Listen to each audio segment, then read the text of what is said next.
In Pikmin, you take control of a small astronaut from the planet Hocotate, usually this little guy called Captain Olimar. They crash land and explore a new alien world, which just so happens to look a lot like Earth. Almost immediately, you will run into Pikmin, which are little plant-like beings that can be plucked from the ground. They take a shine to the little astronauts and start helping them.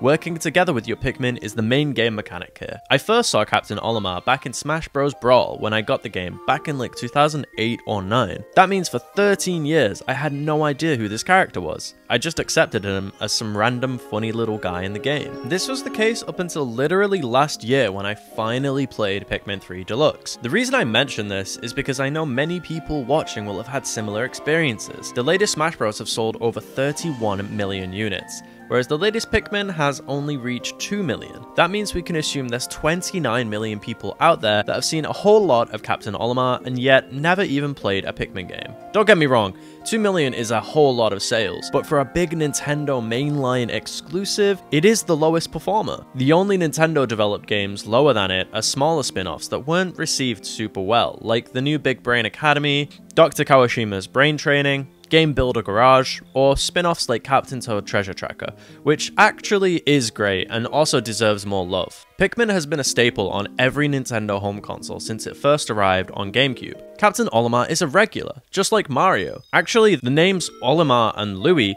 were chosen specifically because they're similar to Mario and Luigi. This thematically makes sense when you consider that Hocotates are essentially a different kind of human, but not quite human. And they come to Earth, but don't quite understand any of the Earth things. It's hard to put into words, but it definitely works to give that kind of alternate world vibe. These kinds of simple, effective, and clever decisions lead to good world building and storytelling. One of my favorite things is seeing the messages written by the Hocotates at the end of every day. These messages are reactive too, depending on what you have or haven't done in the day, and they can give you little insights into their personalities or thoughts and emotions, whilst nudging you in the correct direction for the next day so that you understand your goals. On top of this, the aesthetics and vibe of the game just feel right. I don't think a game has ever made me smile as much as Pikmin 3 has. An astronaut exploring Earth and being curious about even the tiniest of things, that's a really cool idea and really captures the beauty and wonder in our average everyday. This is further reinforced by a lot of the game being set in natural environments, with streams, grassy mounds, tree trunks, and caverns. This is a game made in Japan,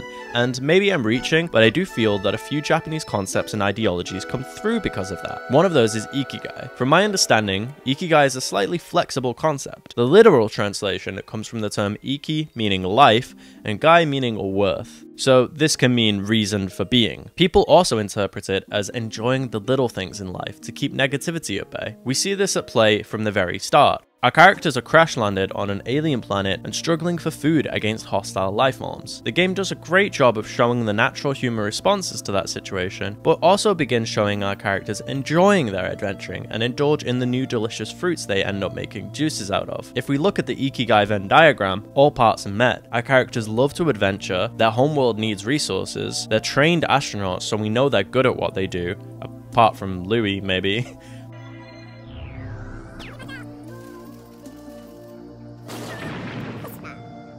And they're getting paid for it. But from some of the things the president says, I think they're definitely not getting paid enough. I want to now read an excerpt from an interview with Pikmin creator Shigeru Miyamoto. One day, around 15 years ago, Miyamoto was relaxing on his patio and saw a line of ants marching past his feet and off into the grass, carrying leaves towards their nest. Then he imagined for a moment, because this is how the Miyamoto mind works, what the scene might look like if they were tiny people. Ants, as you know, always have a leader and tend to be carrying things, and as they move they create a kind of rail. And I started thinking about a game about lots of small people carrying things in a line, following a leader, with everyone going in the same direction. The idea struck him as something he'd never explored before in his work. More importantly, it also sounded like fun. When we think about video games, we always have the idea of a start and a goal, and it's like a race between individual players.